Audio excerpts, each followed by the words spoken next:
The South African Council of Churches in Gauteng has been hosting a memorial service in remembrance of the victims of the Saulsville mass killing, where 12 people, including 3 children, were killed while 13 others sustained injuries during a shooting at an illegal tavern which was housed inside a hostel in Saulsville in Atteridgeville on the 6th of December. Authorities have since identified the suspects, and while the 3 suspects remain at large, the police have confirmed that they do in fact know their identities. SABC News reporter Ofentse Setimo attended the memorial service and joins us live now for an update. Ofentse, a very good afternoon to you. So the memorial for the 12 victims of the tavern shooting has been completed. Talk to us about the proceedings today, who was in attendance, and what words of condolences did they share with the bereaved. Good afternoon. Good afternoon to you, Alicia, and good afternoon to the viewers. Well, we know that the national leadership of the South African Council of Churches was actually here to sort of give condolences to the grieving families of those victims of the mass shooting that actually transpired last week Saturday. And we heard some really strong statements, coming from the church leaders saying that they don't want to be an ambulance church, or they don't want to be like a church that actually comes following the death of people, and they want to be a church that's actually going to preach life. And in fact, I'm actually joined now by Bishop Dr. Sidwell Mokhotu, just to elaborate a bit further on the purpose of this memorial service here today in Atteridgeville. Dr. Mokhotu, thank you so much for your time. If you can just elaborate on the purpose of this gathering here today in Atteridgeville. Thank you for having us. This memorial service follows the interventions that we as church leaders have been doing since the tragedy has happened. We have been involved in organizing, first of all, a pastoral visit to those who are injured or in hospital. We had a team. We organized a team that was looking at pastoral counseling, going to the families at the hostel to minister to them in either a family setting or a one-to-one.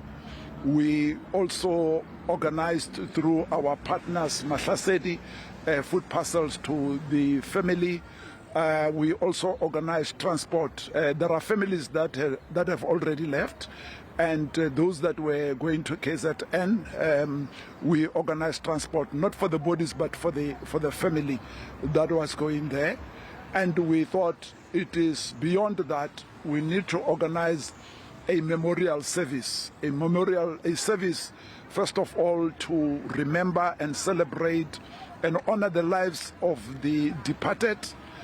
We also wanted to come and mobilize the community and the church to say, as we said inside, that we are called to be rooted and to be visible and present amongst God's people in the communities. Absolutely. And we understand that, people actually were shocked that there were about 3 children that also succumbed to the shooting on the day. Can you just elaborate on the circumstances these children were under, as we understand that this incident was actually at a tavern, at a hostel in Saulsville? The hostel is the legacy of the apartheid system that we come from. We know historically that the hostels were set up to house migrant laborers, those who are cheap, whilst the government has been transforming and changing some hostels into family units, even at that place.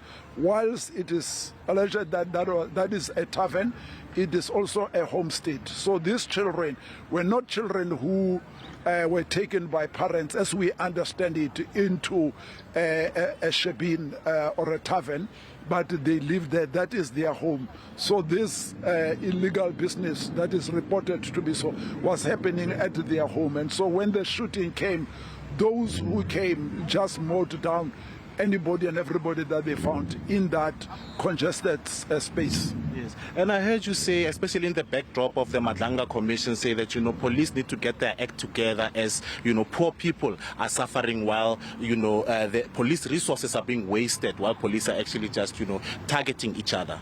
Yeah, the point we are making is we as a nation are exposed to the Madlanga Commission and to the Parliament's ad hoc committee, and we are responding to that as churches with a sense of what we call moral rage and righteous anger that our taxes are being wasted. However, we are also aware that possibly those who are involved in these nefarious acts are just but a small a minority. And so we were standing up here calling upon the police, pledging, working and partnering with them, but also calling upon them to leave no stone unturned in fighting the perpetrators of this heinous crime.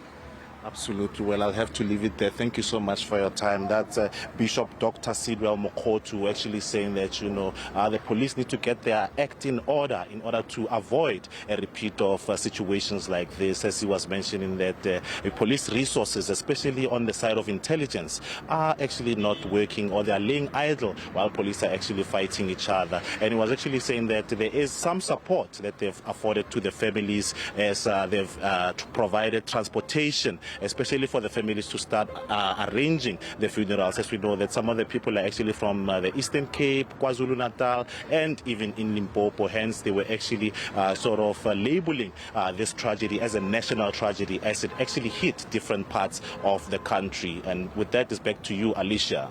Thank you so much to SABC News reporter Ofentse Setimo, live to us from the venue of that memorial service for the slain 12 victims that were shot at a tavern in Saulsville.